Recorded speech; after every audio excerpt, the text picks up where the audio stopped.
Assalomu alaykum, hurmatli tomoshabinlar. Bugun mana shu Samarqand shaharidan kelgan Marat akamizga 2021-yil damasida boshlang'ich 3 million so'm bilan kelishib avtokreditga mashinani, ya'ni tan narxi $4700 ga baraka qilib avtokreditga chiqarib berdik Marat akamizga.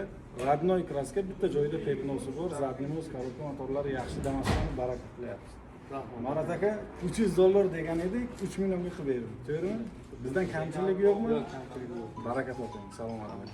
Kelaversanglar, manzilimiz Samarqand shahar, Sagana Yangiyo'lda ana shu savdolarimiz bo'lib o'tyapti. Mana shunga o'xshash yana damaslarimiz bor, kelaversanglar. Savdolarimiz ham bo'lyapti hozir. Akalarimiz ham kelibdilar mana. Assalomu alaykum. Kelaverasizlar. Savdolarimiz zich mana bo'lib yotibdi, xudo xolasa. Yana bitta $400 boshlang'ich to'lovga damasimiz bor. Keng hurmatli tomoshabinlar,